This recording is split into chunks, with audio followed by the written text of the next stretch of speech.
Hello, welcome to DS science classes. I am Deepshikha Parmar.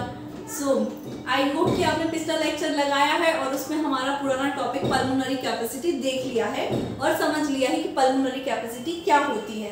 ठीक है, तो आइए इसके साथ हम आज की शुरुआत करते हैं। हम देख लेते हैं हमने लास्ट टॉपिक में क्या देखा है। देखिए, लास्ट टॉपिक में हमने बात की है पल्मोनरी कैपेसिटी। क्या होती है पल्मोनरी कैपेसिटी? टू और मोर वॉल्यूम आर कंबाइंड।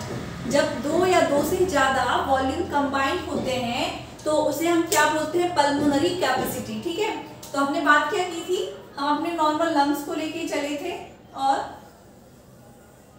लंग्स में हमने देखा था ये हमारा जो लंग्स है ये नॉर्मल सिचुएशन की बात है कि नॉर्मली ये स्टेट हमारा लंग्स का होता है। ठीक है, जब हम नॉर्मल ब्रीथ करते हैं, ब्रीथिंग करते हैं, तो ब्रीथिंग के टाइम क्या होता है? हमारे वॉल्यूम का साइज बढ़ता है, ये हम पिछली क्लास में देख चुके हैं। ठीक है, अब जो एरिया बढ़ता है, वॉल्यूम बढ़ता है नॉर्मल ब्रीथिंग के टाइम, उस वॉल्यूम को हम क्या बोलते हैं? ब्रीथिंग के टाइम ये जो बड़ा है एरिया वॉल्यूम, इसे हमने क्या नाम दिया था? टीवी, मतलब टाइडल वॉल्यूम। ठीक है, ये टाइडल वॉल्यूम क्या था? नॉर्मली जब हम लंग्स हमारा नॉर्मली इस सिचुएशन में था, लेकिन जब भी हम क्या कर रहे थे? ब्रीथ कर रहे थे। तो ब्रीथ के टाइम, जैसा कि आपको पता है, ब्रीथ के टाइम हमारी जो रिब्स होते हैं और रिब्स के जो मसल्स होते हैं, इंटरकोस्टल मसल की एक्सटर्नल लेयर क्या करती है? कॉन्ट्रैक्ट करती है लंग्स को, जिसके कारण उसका एरिया बढ़ता है। ठीक है, एरिया बढ़ने से नॉर्मल से उसका एरिया इतना बढ़ता है। इसी एरिया को हम क्या बोल रहे हैं? Tidal volume. ये क्लियर बात है आपको? ठीक है, इसी के कारण हम अंदर ले सकते हैं ऑक्सीजन या बाहर की और गैसेस को। ये चीज क्लियर है आपके? ठीक है, तो ये तो हुई नॉर्मल ब्रीथ की बात। ठीक है, अब नॉर्मल ब्रीथिंग के बाद जब भी हम लॉन्ग ब्रीथ करते हैं, लॉन्ग ब्रीथ करने के टाइम पर जो हमारे लंग्स का वॉल्यूम है वो और भी ज्यादा इंक्रीज होता है। मतलब सबसे ज्यादा इंक्रीज होता है हमारा लॉन्ग ब्रीथ के टाइम वॉल्यूम लंग्स का। ठीक है, तो ये जो लॉन्ग ब्रीथ के टाइम पीक बढ़ रहा है लंग्स का, इसे हमने क्या बोला था? इसे हमने बोला था IRV। It means inspiration reserve volume. इसे क्या नाम दिया हमने? Inspiration reserve volume. ये हमारी लॉन्ग ब्रीथ के टाइम की बात है। लेकिन अब हम बात करें कब? जब हम एक्सहेलेशन करते हैं ब्रीथिंग के टाइम। ठीक है, तो ब्रीथिंग के टाइम जब हम एक्सहेलेशन करते हैं तो हमने क्या देखा था कि जितना हम अंदर गैसेस लेते हैं उतना ही हम एक्सहेलेशन करते हैं। ठीक है, मतलब अगर मैंने नॉर्मल लंग से ब्रीथिंग के टाइम इनहेलेशन के टाइम इतना वॉल्यूम बढ़ाया है तो एक्सहेलेशन के टाइम में इतना ही वॉल्यूम हटाऊंगी और अपने नॉर्मल लंग्स पे आ जाऊंगी। ठीक है, या फिर मैंने इंस्पिरेटरी रिजर्व वॉल्यूम को देखा, मतलब लॉन्ग ब्रीथ के टाइम मैंने इतनी वॉल्यूम बढ़ाया है लंग्स का, तो एक्सहेलेशन के टाइम भी वापस कर लूंगी इतना ही और इतना। मतलब ऐसा था कि कोई भी थोड़ी बहुत भी एयर हमारे अंदर नहीं एक्स्ट्रा बचेगी कि चलो इतनी सारी है तो कुछ परसेंट अंदर लंग्स रख ले, तो ऐसा नहीं होगा। ठीक है, तो ये तो हमारी नॉर्मल ब्रीथिंग की बात है। नॉर्मल ब्रीथिंग में ये सिचुएशन थी, जो वॉल्यूम बढ़ा था टाइडल वॉल्यूम कह रहे थे। ठीक है, और लॉन्ग ब्रीथ के टाइम जो वॉल्यूम बढ़ता से इंस्पिरेटरी रिजर्व वॉल्यूम कह रहे थे, इंस्पिरेशन रिजर्व वॉल्यूम। अब क्या होता है जब हम एक्सहेलेशन करते हैं, तो एक्सहेलेशन के टाइम नॉर्मल जब लंग्स ऐसे होते हैं, लेकिन हम कभी भी क्या करते हैं? जितना एयर है सोचते जितनी में पूरी बाहर निकाल दे जैसे, तो इस सिचुएशन में क्या होता है? हमारे जो लंग्स होते हैं उसमें से इतनी एयर और भी वॉल्यूम कम हो जाता है, एयर बाहर निकलने के कारण इतना वॉल्यूम और कम हो जाएगा। ठीक है, अब ये जो वॉल्यूम कम हुआ इसे हम क्या बोल रहे थे? ERV, मतलब एक्सपिरेशन रिजर्व वॉल्यूम या एक्सपिरेटरी रिजर्व वॉल्यूम। ये क्लियर है? अब ये जो वॉल्यूम बचा है ये कभी भी निग्लेक्सिबल नहीं होगा, नहीं अपने आप गायब होगा, या फिर ऐसा नहीं कि यहाँ पे वॉल्यूम जीरो हो जाएगा, मतलब हमारे लंग्स पूरे नहीं सिकुड़ेंगे। ये हमने लास्ट टाइम बात करी थी। ये वॉल्यूम परमानेंट है हमारा, ये वॉल्यूम जो है हमारा कैसा है? परमानेंट। तो इसे हम क्या बोल रहे थे? RV, मतलब रेजिडुअल वॉल्यूम। ये क्लियर है? अब हमने क्या देखा था? Pulmonary capacity. पल्मोनरी कैपेसिटी हमें क्या समझ में आई थी? टू और मोर वॉल्यूम आर कंबाइंड, मतलब दो या दो से ज्यादा वॉल्यूम कंबाइंड होंगे तो क्या बनेगा हमारा? Pulmonary capacity. ठीक है, तो हमने बात की थी एक तो हमारा ERV, मतलब इंस्पिरेशन एक्सपिरेशन रिजर्व वॉल्यूम और रेजिडुअल वॉल्यूम जब कंबाइंड हो रहे थे क्या बना रहे थे? FRC, मतलब फंक्शनल रिजर्व कैपेसिटी। क्लियर है आपकी ये चीज, फंक्शनल रिजर्व कैपेसिटी। अब आपको इतना समझ में आया कि फंक्शनल रिजर्व कैपेसिटी या फिर फंक्शनल एफसी बोलेंगे, हम क्या बोलेंगे, FC, functional capacity, functional reserve capacity. ठीक है, अब ये किस सिचुएशन की बात है, ये बात है हमारी जब ईआरबी और आरबी कंबाइंड होंगे। ठीक है, जब ईआरबी आरबी कंबाइंड होंगे तो क्या बनेगी, फंक्शनल रिजर्व कैपेसिटी। अब हमने दूसरी बात क्या की थी, आईआरबी और टीवी जब कंबाइंड होंगे, मतलब आईआरबी और टीवी कंबाइंड होने से क्या बन रहा था, इंस्पिरेटरी रिजर्व कैपेसिटी। क्या, इन दोनों की कंबाइंड होने से क्या बन रही थी, इंस्पिरेटरी रिजर्व कैपेसिटी, आईआरसी। ये क्लियर है, आईआरसी, या इसी को हम आईसी भी बोलते हैं, आर नहीं होगा इसमें, क्या होगा, आईसी, इंस्पिरेटरी कैपेसिटी। ठीक है, इंस्पिरेटरी कैपेसिटी कब की बात है, जब इंस्पिरेटरी रिजर्व वॉल्यूम और टाइडल वॉल्यूम कंबाइंड होंगे। तीसरी कैपेसिटी कौन सी थी हमारी, थर्ड, टीवी और ईआरबी, मतलब टाइडल वॉल्यूम और ईआरबी कंबाइंड होंगे तो कौन सी कैपेसिटी बनेगी, ईसी, मतलब एक्सपिरेटरी रिजर्व कैपेसिटी। क्लियर है ये आपके, ये हमने बात कर ली थी कैपेसिटी। ठीक है, और ये सारी कैपेसिटी मिला के हम क्या बोल रहे थे, इन्हीं को हमने नाम दिया था मैक्सिमम कैपेसिटी। ये चीज क्लियर है आपके, ये इन सारी कैपेसिटी को मिला के हमने बोला था क्या मैक्सिमम कैपेसिटी। अब हम एक और क्या कैपेसिटी देख लें, लास्ट है हमारी, इसे हम क्या बोलते हैं, ये देखिए, ये तो हमारी सबको मिला के हुई मैक्सिमम, लेकिन ये जो हमारी आईआरबी और टीवी मतलब टाइडल वॉल्यूम और ईआरबी मतलब एक्सपिरेटरी रिजर्व वॉल्यूम, जब ये तीनों वॉल्यूम कंबाइंड होंगे तो इनसे जो कैपेसिटी बनेगी उसी को हम क्या बोलते हैं, इसे बोलते हैं हम वाइटल कैपेसिटी। क्लियर है आपके, अभी हमने ऐसा कुछ भी नहीं देखा, बस एक्स्ट्रा टर्म देखी, वाइटल कैपेसिटी। जैसे टाइडल वॉल्यूम है, टाइडल वॉल्यूम, वैसे ही क्या है हमारी वाइटल कैपेसिटी। वाइटल कैपेसिटी क्या है, जब आईआरबी मतलब इंस्पिरेटरी रिजर्व वॉल्यूम, टीवी मतलब टाइडल वॉल्यूम और ईआरबी मतलब एक्सपिरेटरी रिजर्व वॉल्यूम, ये तीनों कंबाइंड होंगे तो जो कैपेसिटी बनने वाली हमारी, कौन सी कैपेसिटी बन रही है, टाइडल वाइटल कैपेसिटी। क्लियर है ये चीज, ठीक है। अब आपको ये क्लियर है तो अब हमें एक और नया टॉपिक देखना है, वो देखने को नया है, हम उसका बेसिक सा स्ट्रक्चर देखेंगे क्योंकि वो कनेक्ट है हमारे रेस्पिरेटरी सिस्टम से। ठीक है, तो आइए देखिए वो कौन सा टॉपिक है। ये तो हमारी कैपेसिटी होगी। आई होप कि आपको पल्मोनरी कैपेसिटी इजीली समझ में आ गई है। और पल्मोनरी कैपेसिटी में हमने कौन कौन सी कैपेसिटी देख ली है, हमने देख ली है आईसी, ईसी, एफआरसी और एक और क्या देखी है, बीसी मतलब वाइटल कैपेसिटी। देखिए लिख लीजिए, क्या पल्मोनरी कैपेसिटी की बात करें हम, किसकी, pulmonary capacity.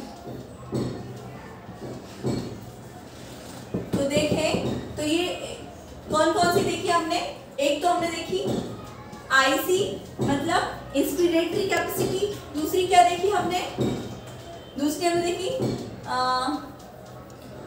EC expiratory capacity, और तीसरी क्या देखी FRC functional reserve capacity, and last and fourth हमने अभी देखी है जो समझा है वो कौन सी कैपेसिटी हमारी,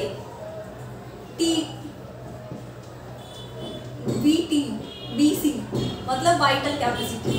ठीक है, अब ये जो इंस्पिरेटरी कैपेसिटी है वो किस किस से मिलकर बन रही है, आईआरसी प्लस टीवी मतलब इंस्पिरेटरी रिजर्व वॉल्यूम और टाइडल वॉल्यूम, इन दोनों से मिलकर कौन सी कैपेसिटी बन रही है हमारी, आईसी।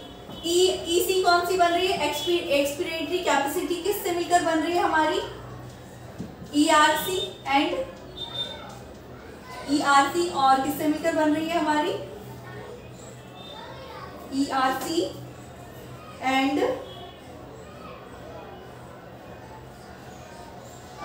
ईआरसी। देखिए ये जो एफआरसी है वो किससे मिलकर बन रही है हमारी, टीवी एंड आरबी, और ये जो है हमारी टीवी एंड ईआरसी से मिलकर बन रही है, ठीक है। और आईआरसी, टीवी और ईआरसी, ये तीनों मिलकर कौन सी कैपेसिटी बना रही है? Vital capacity. क्लियर है आपके ये चीज? आई होप कि आपको ये चीज समझ में आई है। अब देखेंगे हम ह्यूमन ब्रेन का बेसिक सा स्ट्रक्चर देखेंगे, क्योंकि अब ब्रेन का स्ट्रक्चर क्यों पढ़ रहे हैं हम? क्योंकि यही कनेक्ट है हमारे रेस्पिरेटरी सिस्टम से। हालांकि नया चैप्टर है, अलग टॉपिक है ब्रेन, वो हम अच्छे से देखेंगे नेक्स्ट टॉपिक में, लेकिन अभी हमें बेसिक सा स्ट्रक्चर जान लेना है ताकि आगे हमें दिक्कत ना आए समझने में, ठीक है। क्योंकि जो टॉपिक यहाँ है हम उसको अभी क्लियर कर लेंगे ताकि आगे चल के हमें बार बार उसको नहीं देखना पड़े, ठीक है। जो भी डाउट है अभी क्लियर कर लीजिए। देखिए अब हम क्या देखेंगे? Human brain.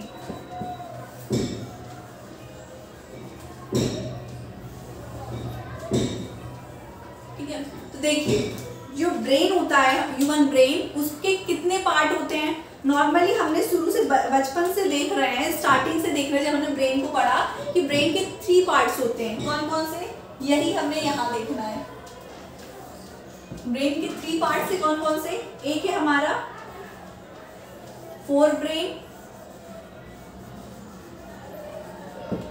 दूसरा है हमारा मिड ब्रेन एंड थर्ड है हमारा हिंड ब्रेन, ठीक है। तो ये हमारे ब्रेन के पार्ट हैं, ठीक है। अब देखिए इसका मतलब समझिए। फोर ब्रेन मतलब जो कहाँ है? सामने, फ्रंट पे। फोर ब्रेन को आप फ्रंट से याद कर सकते हैं। जो हमारा फ्रंट पे होगा जो ब्रेन, उसे हम क्या बोल रहे हैं? फोर ब्रेन, ठीक है। तो इसको याद कर लीजिए किससे? सामने, ठीक है। मिड ब्रेन कहाँ होगा? बीच में, मिडिल में। सामने कौन सा? मतलब फ्रंट पे फोर ब्रेन, मिड ब्रेन बीच में, और हिंड ब्रेन, हिंड मतलब पीछे साइड में, ठीक है। कहाँ? पीछे। तो ये आपको पोजीशन समझ में आ गई ब्रेन की। जो ब्रेन के 3 पार्ट थे उसमें से जो फोर ब्रेन है वो फ्रंट पे है, मतलब सामने है। मिड ब्रेन कहाँ है? बीच में है। एंड हाइंड ब्रेन कहाँ है? ये है पीछे साइड में। ये चीज क्लियर है आपके? अब हम देख लेते हैं फोर ब्रेन के भी 2 पार्ट्स होते हैं। कितने पार्ट्स होते हैं फोर ब्रेन के? फोर ब्रेन के हमारे होते हैं 2 पार्ट्स। एक तो होता है हमारा क्या? सेरेबम। एक होता है हमारा सेरेबम, और दूसरा क्या होता है हमारा? डाइनसेफेलोन। सेरेबम एंड डाइनसेफेलोन, ये किसके पार्ट है? हमारे फोर ब्रेन के। क्लियर है आपके?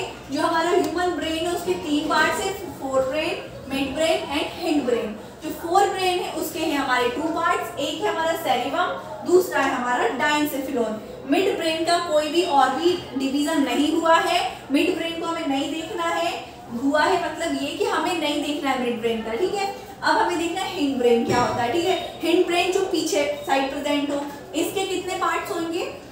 इसके होते हैं 3 पार्ट्स। एक होता है पोन्स, दूसरा होता है मेडुला, और थर्ड, पहला क्या होगा? पोन्स, दूसरा होगा मेडुला, एंड तीसरा होगा सेरिबेलम। क्या होगा? सेरिबेलम, ठीक है, सेरिबेलम। अब आपको कंफ्यूज नहीं होना है किसमें? सेरेबम एंड सेरिबेलम में। देखिए अच्छे से, ये है सेरेबम, सेरेबम, और ये क्या है? Cerebellum, cerebellum. ये क्लियर है आपके? ठीक है। अभी हमने क्या देखा? कुछ भी नहीं देखा है। बेसिक सा हमने क्या देखा? जो ह्यूमन ब्रेन है इसकी 3 कंपार्टमेंट है, 3 पार्ट है। पहला फोर ब्रेन, दूसरा है हमारा मिड ब्रेन, और तीसरा हमारा हिंड ब्रेन, ठीक है। अभी फोर ब्रेन है जो सामने है उसके 2 पार्ट्स है। एक तो सेरेबम, दूसरा है डाइनसेफेलोन। डायन से इसको याद कर सकते हैं, डायन। तो जो सेरेबम के अंदर बैठी है उसे बोल रहे हैं डायन, तो डायनसेफेलोन। समझ में आ गया? सेरेबम एंड डायनसेफेलोन। मिड ब्रेन है। अब हिंड ब्रेन का क्या है? 3 पार्ट्स है। एक है पोन्स, दूसरा मेडुला, तीसरा सेरिबेलम। सेरेबम और सेरिबेलम में आपको बहुत अच्छे से समझना है, मिक्स नहीं करना है। तो आप इसको सेरिबेलम, इसको सेरेबम कर दे, नहीं, ये है सेरेबम और ये है हमारा सेरिबेलम। आई होप ये क्लियर हो गया आपको, ठीक है। अब हम देख लेते हैं अपना स्ट्रक्चर ब्रेन का, तो आपको समझ में आ जाएगा कि कैसे कनेक्ट है, रिलेट है हमारे रेस्पिरेटरी सिस्टम से। ओके, देखिए ये आपको समझ में आ गया कि ब्रेन में क्या क्या चीज हम टर्म्स पढ़ने वाले हैं, और ब्रेन का ये बेसिक सा स्ट्रक्चर हो गया। ठीक है, अब हम ब्रेन का डायग्राम बनाने की कोशिश करें तो हमारा ब्रेन सामने से कुछ इस टाइप का होता है, वॉलनट की तरह, अखरोट बोलते हैं जिसे। ठीक है, ये क्या है, ये हमारा होता है यहाँ सामने फ्रंट पे, ये कैसा दिखता है, वॉलनट अखरोट की तरह दिखाई देता है ना, इसको हम बोलते हैं क्या, फोर ब्रेन। क्या है ये, फोर ब्रेन। फोर ब्रेन तो है क्योंकि ये सामने है, लेकिन फोर ब्रेन के ये कौन सा पार्ट है, ये है हमारा, इसे बोलते हैं हम सेरेबम।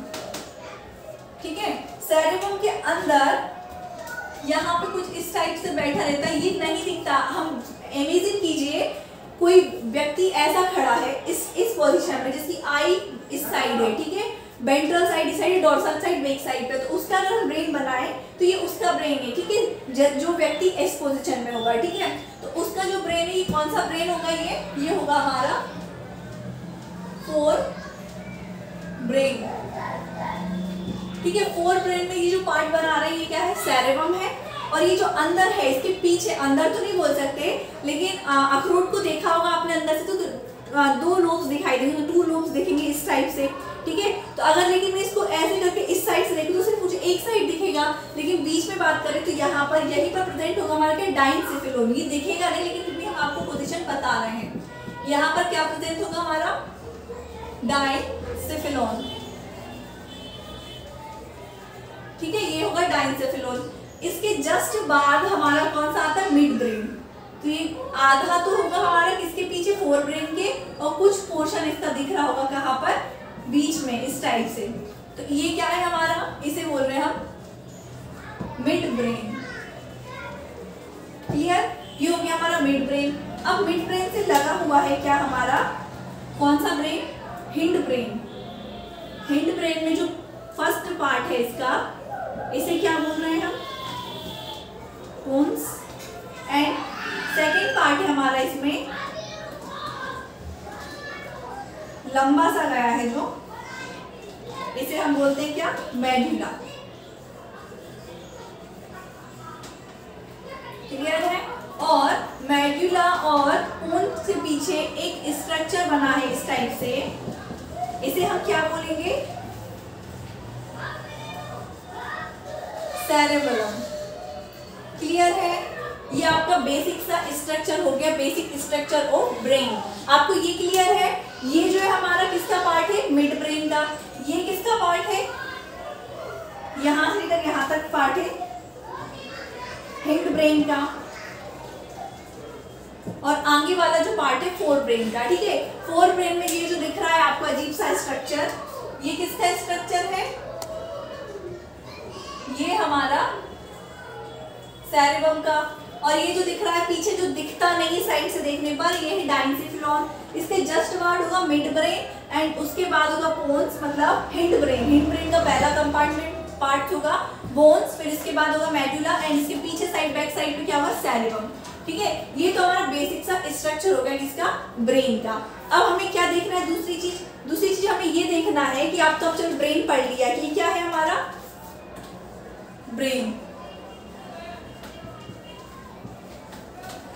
लेकिन ये ब्रेन हमने क्यों देखा, क्या कनेक्शन है इसका रेस्पिरेटरी सिस्टम से, ये बात आ जाती है। ठीक है, तो देखिए हम कहाँ, ये जो लेवलिंग है हम इसको थोड़ा सा ऊपर कर देते हैं, यहाँ समझाते हैं आपको। ये क्या है हमारा सेरेबम,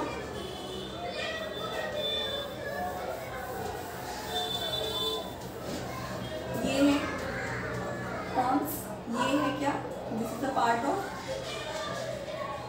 हिंड ब्रेन। देखिए, अब देखिए हमारा रेस्पिरेटरी सिस्टम कैसा होता है, यहाँ पे हमारे लंग्स प्रेजेंट होते हैं। क्या प्रेजेंट होते हैं, लंग्स। ठीक है, लंग्स जिस फ्लूइड में पड़े रहते हैं यहाँ पर, उसे क्या बोलते हैं, इसे बोलते हैं प्लूरल फ्लूइड। प्लूरल फ्लूइड में जो लंग्स के ऊपर कवरिंग होती है, इसकी हम बात कर चुके हैं, 10 बार पढ़ चुके हैं, इसको अब तो आपको रट जाना चाहिए। इसे क्या बोलते हैं, विसरल प्लूरा। और ये जो लास्ट में साइड में होता है, इसे क्या बोलते हैं हम, पैराइटल प्लूरा। ये चीज क्लियर है आपके? ठीक है, अब ये लंग्स के ऊपर कुछ ऐसे रिब्स पड़े हैं, हमने बात की थी रिब्स, यहां से ऐसे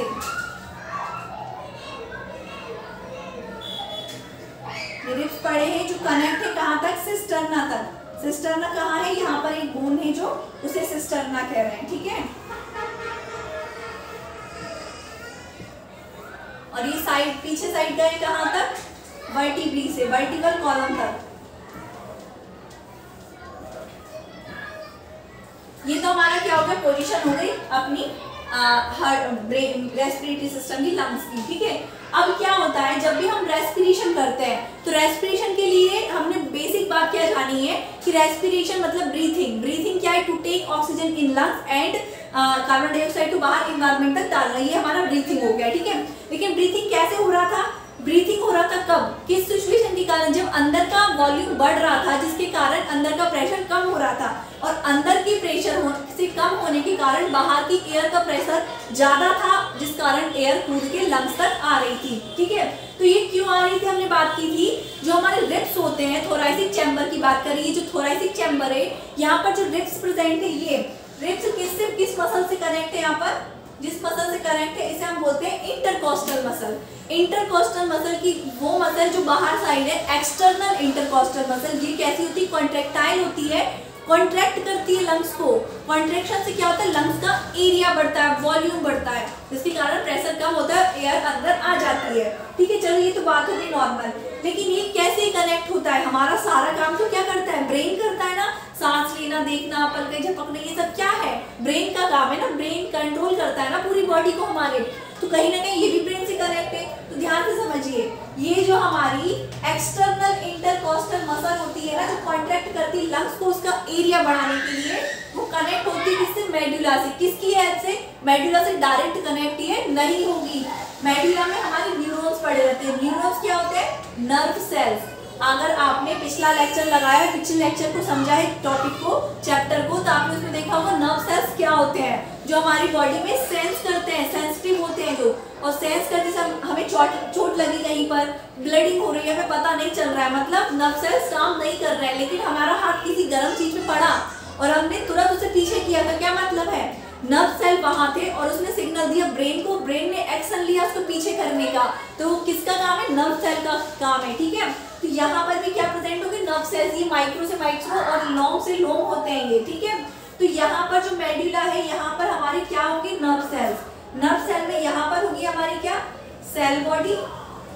आपने बेसिक सेल स्ट्रक्चर देखा होगा उसका, और यहाँ से क्या जाते हैं? हमारी न्यूरॉन्स, और ये पड़े रहते हैं यहाँ पे डेंड्राइट्स। ठीक है, ऐसे ही क्या होती है?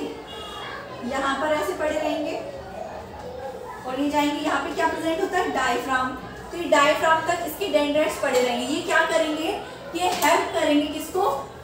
रेस्पिरेशन के लिए इंटरकॉस्टल मसल कॉन्ट्रैक्ट करे, इसको कॉन्ट्रैक्शन के लिए ये जो न्यूरॉन्स प्रेजेंट है ये हेल्प करेंगे ताकि लंग्स कॉन्ट्रैक्ट हो। ठीक है, मतलब अपना एरिया बढ़ाएं। ठीक है, तो ये मेडुला में ये जो पड़े हुए हैं न्यूरॉन्स, इसको हेल्प करेंगे एरिया बढ़ाने के लिए। इसको हम क्या बोलते हैं? देखिए, इस प्रोसेस को हम बोलते हैं respiratory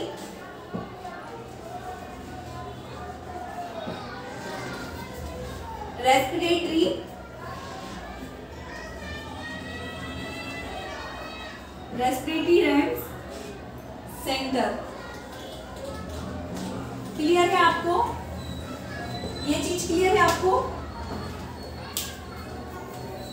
respiratory rams system centre. ठीक है, ये क्लियर है आपको?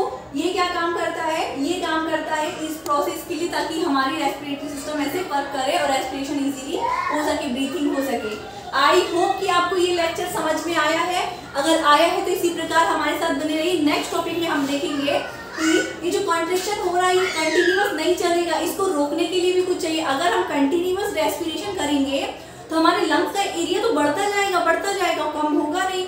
उसके बढ़ने से डर है लंग्स के फटने का, तो उसको कोई तो है जो कंट्रोल कर रहा है। वो कंट्रोल कौन कर रहा है, कैसे कर रहा है, ये हम देखेंगे अपने नेक्स्ट टॉपिक में। तो thank you so much watching my video, और अगर कोई भी डाउट है तो प्लीज कमेंट सेक्शन में जरूर लिखिए।